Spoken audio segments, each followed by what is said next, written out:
जातीय हिंसा के दहलीज पर खड़ा है बिहार। मैं इसलिए कह रहा हूं कि आप देख लीजिए, जातीय एंगल दिया गया। मतलब नवादा की घटना में आप देखिए, एक नाम जो है नंदू पासवान के जैसे ही नाम आता है जातीय एंगल दिया जाता है। यहाँ केंद्रीय मंत्री जीतन राम मांझी भी बताते हैं कि अब नव सामंती अगर कोई है तो वो है पासवान समाज के लोग। नंदू पासवान की कि उन्होंने अपने पीछे सारे गुंडों को ले आया, या फिर ये फिर सवाल उठता है कि क्या नंदू पासवान खुद भाड़े के सैनिक थे कि किसी हो सकता है लोग, बहुत सारे ऐसी घटनाएं, मैं नहीं कहता हूं कि बहुत सारे ऐसा भी होता है कि लोग इस लालच से भी जला देते हैं कि चलो इसी बहाने हमारा मुआवजा मिल जाएगा। और अफजल गुरु को पकड़ने की जरूरत है कि ये किसने करवाया। अगर ये भाड़े के सैनिक थे, जो हो नहीं सकते हैं, और नंदू पासवान के नाम के पीछे और भी नाम छिपे हुए हैं। ठीक है, नाम छिपे हुए हैं, निश्चित तौर पे छिपे हुए हैं। आप सोचिए ना नंदू पासवान का वो जमीन है, ना नंदू पासवान का कोई उस जमीन से सरोकार है। और कुछ लोग तो करेंगे नंदू पासवान थे नहीं, लेकिन कुछ लोग बयान कर रहे हैं कि नहीं, नंदू पासवान ही थे। हो सकता है किसी के गैस के कारण जल गया हो। जातीय हिंसा के दहलीज पर खड़ा है बिहार। मैं इसलिए कह रहा हूं कि आप देख लीजिए, जातीय एंगल दिया गया। मतलब नवादा की घटना में आप देखिए, एक नाम जो है नंदू पासवान के जैसे ही नाम आता है जातीय एंगल दिया जाता है। यहाँ केंद्रीय मंत्री जीतन राम मांझी भी बताते हैं कि अब नव सामंती अगर कोई है तो वो है पासवान समाज के लोग, ऐसा कर रहे हैं। फिर दोबारा उनकी स्टेटमेंट जो आई, उसके बाद यादव समाज को टारगेट किया गया और कहा गया कि दोनों में लड़ाने की एक बड़ी साजिश है। अब साजिश कौन कर रहा है अब, लेकिन अभी तक जस्टिफाई जो है नहीं किया गया इस घटना को लेकर कि नंदू पासवान ही आरोपी है, लेकिन आरोपी माना गया है। बाकी हम जानेंगे। अब हमारे साथ में बहुजन चिंतक हैं डॉक्टर वीरेंद्र भास्कर जी, सोशल एक्टिविस्ट है। आप स्वागत भी करना चाहेंगे पहले। जय भीम। चलिए सर जी, हम जानना चाहेंगे कि नवादा में जिस तरह से घटना घटी और घटना के बाद जातीय एंगल दिया गया, जातीय एंगल देने का प्रयास किया जा रहा है, लोग कह रहे हैं, आप इस घटना को किस नज़र से देखते हैं? पूरी तरह राजनीतिक रूप से प्लॉटेड है। और साथ ही साथ कुछ लोग जो कह रहे हैं कि जो नया सर्वे का जो नियम आया है वो सबका कुछ नहीं परिणाम है। एक घटना हुई है जिसके कारण से सारे राजनीतिक दल अपने अपने वोटरों को खींचने का ये प्रयास कर रहे हैं। वो ये ध्यान नहीं दे रहे हैं कि घटना की सच्चाई क्या है। अगर नंदू पासवान को मुख्य आरोपी बनाया गया है, अब पासवान टारगेट पे आ गया कि भाई एक दलित भी महादलित की बस्तियों को जलाने का काम कर रहा है। उनमें न्योनिया बिन बेलदार भी हैं लोग, उसमें यादव का भी नाम है, लेकिन मुख्य आरोपी नंदू पासवान है। नंदू पासवान जो 70 साल का 2014 में रिटायर किया और 2024 से 10 साल 60 वर्ष में रिटायर किए होंगे, वो कुल मिला के 70 साल के वो व्यक्ति है। वो मुख्य अभियुक्त हैं, सारा अगुवाई किए और उन्होंने जलाया। मेरा सवाल ये है कि एक व्यक्ति को आपने, यानी कि वो सरगना है, अब ये सवाल है कि वो जमीन किसकी है? नंदू पासवान की कि उन्होंने अपने पीछे सारे गुंडों को ले आया, या फिर ये फिर सवाल उठता है कि क्या नंदू पासवान खुद भाड़े के सैनिक थे कि किसी के इशारे पे काम किया? अगर किसी के इशारे पे काम किया तो इसका मतलब साजिशकर्ता कोई और है।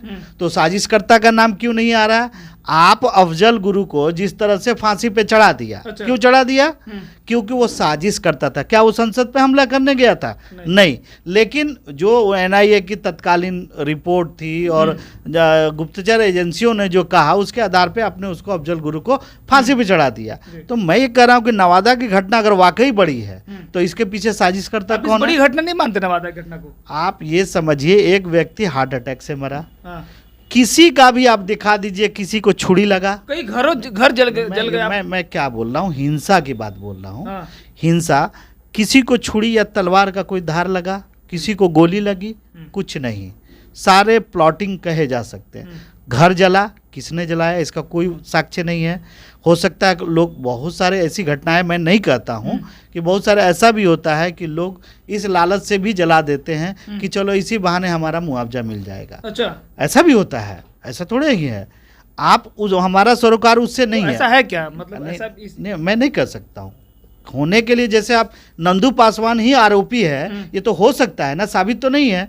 आप जितने लोगों से पूछ रहे हैं, वहाँ के स्थानीय लोग, हो सकता है उनको सिखाया गया हो, अन्य लोगों से, वहाँ के आसपास के मोहल्ले और जातियाँ भी हैं, उनसे कोई स्टेटमेंट नहीं लिया जा रहा है। जानबूझ के किसी की कौन कैल को हो, कौन कैलो हो, पूरा जातीय एंगल दिया जा रहा है। और इस पे बयानबाजी किसकी आ रही है? केंद्रीय मंत्री की। आप प्रतिपक्ष के नेता तेजस्वी यादव से पूछना है कि अभी जो मुजफ्फरपुर की घटना थी जिसमें निर्ममता पूर्वक यौन शोषण का मामला था नाबालिग लड़के के साथ, उस पर आपका बयान क्यों नहीं आया?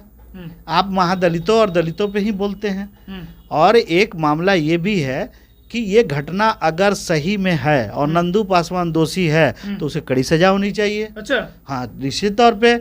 और उनके साथ जितने लोग हैं उनको भी कड़ी सजा होनी चाहिए। और अफजल गुरु को पकड़ने की जरूरत है कि ये किसने करवाया।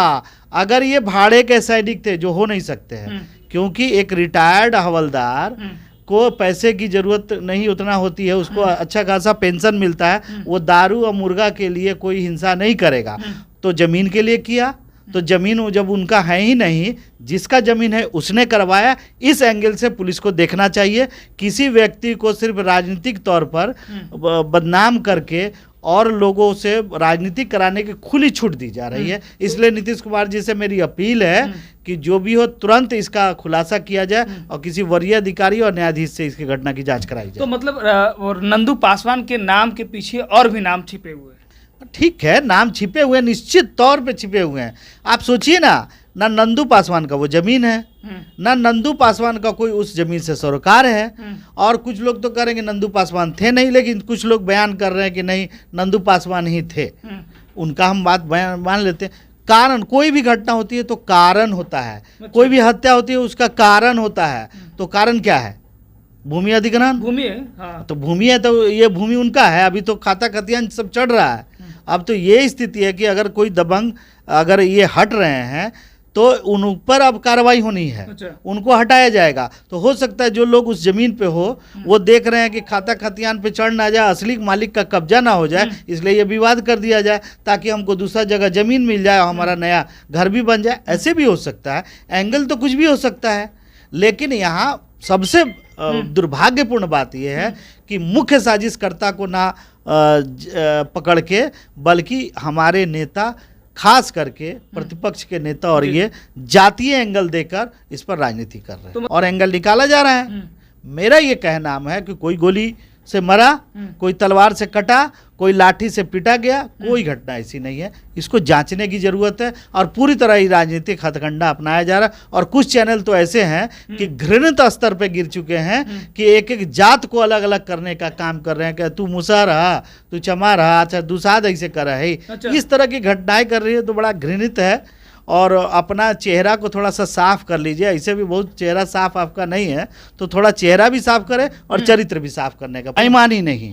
चलिए, न्याय की बात तो करनी होगी, डॉक्टर वीरेंद्र भास्कर जी कह रहे हैं, लेकिन आप ये भी शक है कि जिस तरह से अफजल गुरु को फंसाया गया, वो संसद में बम फेंकने नहीं गए थे, लेकिन वही एक शक के दायरे में है नंदू पासवान। इन्होंने साफ तौर पे कहा कि अभी जांच कमेटी आई है और जांच का रिपोर्ट अभी बाकी है। अब जांच के बाद पता चलेगा कि नंदू पासवान दोषी है या फिर निर्दोष। अगर नंदू पासवान दोषी है तो उसको कड़ी से कड़ी सजा मिलनी चाहिए।